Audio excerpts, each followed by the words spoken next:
Hi అండి, అందరూ బాగున్నారా? ఇవాళ మా ఇంట్లో డిన్నర్ కోసం చపాతీ విత్ పన్నీర్ కర్రీ చేసుకుంటున్నాం అనమాట.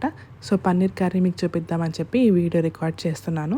సో ముందుగా ప్యాన్లో మా మమ్మీ కట్ చేసిన ఆనియన్స్, టొమాటో, బిర్యానీ ఆకు, జీడిపప్పు, అల్లం, ఇంకా లవంగం, కార్డమమ్ స్టిక్స్, యాలుకలు అన్నీ కలిపి వేసేసి మంచిగా ఫ్రై చేసేస్తుంది విత్ సమ్ ఆయిల్.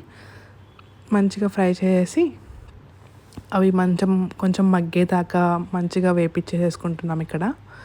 సో అవి కొంచెం వేగిన తర్వాత కొంచెం చల్లార్చిన తర్వాత కొంచెం చల్లారిన తర్వాత మనం మిక్సీ పట్టేసేయాలి. సో ఇక్కడైతే మంచిగా ఫ్రై చేసుకుంటున్నాం. కొంచెం ఇది కూడా వేయాలండి, చిన్నులపాయ కూడా వేసేసి అన్ని ఇంగ్రీడియంట్స్ లిస్ట్ నేను కింద డిస్క్రిప్షన్ బాక్స్లో మెన్షన్ చేస్తాను. సో అవన్నీ వేసేసి మంచిగా ఇచ్చిన తర్వాత మనం వాటిని ఫ్రై చేయాలి. బాగా ఫ్రై చేసేసి ఆ తర్వాత మనం మిక్సీ పట్టాలి. సో ఇక్కడ చూసారా, మేము మిక్సీ పట్టాము. కొంచెం మా మమ్మీ వేడి చల్లారక ముందే కొంచెం మిక్సీ వేసేసింది. సో కొంచెం పొగలు వస్తున్నాయి, అందుకని మీరు కొంచెం చల్లారిన తర్వాత వేసేసుకోవచ్చు. సో ఇప్పుడు మళ్ళీ సేమ్ అదే ప్యాన్లో మేము కొంచెం ఆయిల్ వేసి అండ్ కొంచెం గీ కూడా వేస్తున్నాము. గీ వేస్తే టేస్ట్ ఇంకా చాలా బాగుంటుంది. సో గీ కూడా వేసి ఆ తర్వాత కొంచెం మళ్ళీ బిర్యానీ ఆకు అండ్ ఇందాక మిక్సీ చేసినది మొత్తం పేస్ట్, టొమాటో, ఆనియన్, జీడిపప్పు మొత్తం కలిపి ఇందాక మిక్సీ పేస్ట్ వేసాం కదా, అవంతా కలిపి మనం ప్యాన్లోకి వేసేసుకుని మంచిగా ఫ్రై అయిపోవాలి. సో అది ఫ్రై అయ్యేదాకా మనం వెయిట్ చేసి కొంచెం నూనె పైకి తేలేదాకా మనం ఫ్రై చేసుకోవాలి. అలా కొంచెం నూనె పైకి తేలేదాకా ఫ్రై చేసుకొని ఉప్పు కారం వేసేసుకోవాలి. ఉప్పు కారం వేసేసుకున్న తర్వాత కొంచెం లైట్గా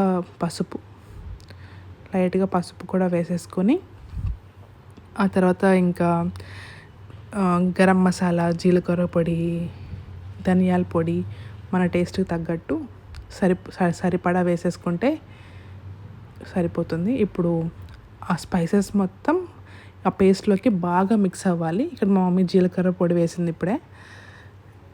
అవి మొత్తం బాగా మిక్స్ అయిన తర్వాత ఆ స్పైసెస్ మొత్తం ఆ పేస్ట్కి బాగా పట్టాలి.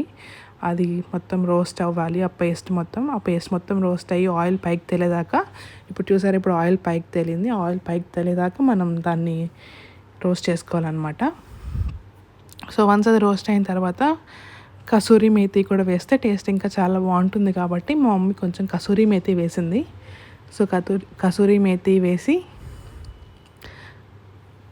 ఇంకా అలా కాసేపు మళ్ళీ రోస్ట్ చేసి కొంచెం లైట్గా షుగర్ కూడా వేస్తుందండి. బికాస్ టేస్ట్ ఇంకా పన్నీర్ కర్రీ కదా, సో టేస్ట్ బాగుంటుంది. కొంచెం చాలా లైట్గా షుగర్ కూడా వేస్తుంది. అందుకే చాలా బాగుంటుందండి కర్రీ చపాతీలోకి. మీరు ఒకసారి ఎప్పుడైనా ట్రై చేయండి. పన్నీర్ కర్రీ చపాతీలోకి స్టైల్లో సింపుల్గా ఈజీగా చేసేసుకోవచ్చు. కాంప్లికేటెడ్ ప్రాసెస్ ఏం కాదు, సింపుల్గా చేసేసుకోవచ్చు. ఇలా పంచదార కూడా వేసిన తర్వాత ఆయిల్ ఇలా పైకి రావాలి. ఆయిల్ ఇలా పైకి వచ్చేదాకా మీరు రోస్ట్ చేసుకొని చెక్ చేసుకోవటమే. ఈజీ అండి, సింపుల్ ప్రాసెస్. ఒకసారి మీరు కూడా ట్రై చేయండి. ఇక్కడ షుగర్ కొంచెం షుగర్ వేస్తున్నాము సరిపోలేదని చెప్పి. మీ టేస్ట్ తగ్గట్టు వేసుకోవచ్చండి.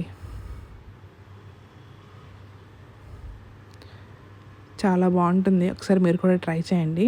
ఇప్పుడైతే మనం ముందుగా కట్ చేసుకున్న గ్రేట్ చేసుకున్న పన్నీర్ని దీనిలో వేసేసుకొని మళ్ళీ మిక్స్ చేసుకోవటమే. పన్నీర్ని ఎక్కువ తిప్పకూడదు, తిప్పితే చిదిరిపోద్ది అనమాట. ఆల్రెడీ ఇక్కడ మా పన్నీర్ చిదిరింది కొంచెం. సో మీరు ఎక్కువ తిప్పకుండా లైట్గా తిప్పేసేసి పన్నీరు కొంచెం కర్రీలో మిక్స్ అయ్యి ఉడికేదాకా ఉంచేసుకొని కొంచెం కొత్తిమీరతో గార్నిష్ చేసుకొని ఆ తర్వాత లాస్ట్లో కొంచెం ఫ్రెష్ క్రీమ్ వేస్తే ఇంకా టేస్ట్ చాలా బాగుంటుంది. అంటే మేమైతే మీగడ వేసేసాము. మీగడ ఉంటే హాయిగా మీగడ వేసేసుకోవచ్చు, ఫ్రెష్ క్రీమ్ కూడా అవసరం లేదు, ఇంకా అదే కదా సేమ్. సో కొంచెం మీగడ వేసేసుకొని అంతే, ఇంకా స్టవ్ ఆఫ్ చేసుకోవటం. యమ్మీ పన్నీర్ కర్రీ రెడీ. ఎలా ఉందో ట్రై చేసి మీరు కూడా నాకు చెప్పండి. Thank you for watching. Please try and do let me know how it is. subscribe to my YouTube channel. Thank you for watching.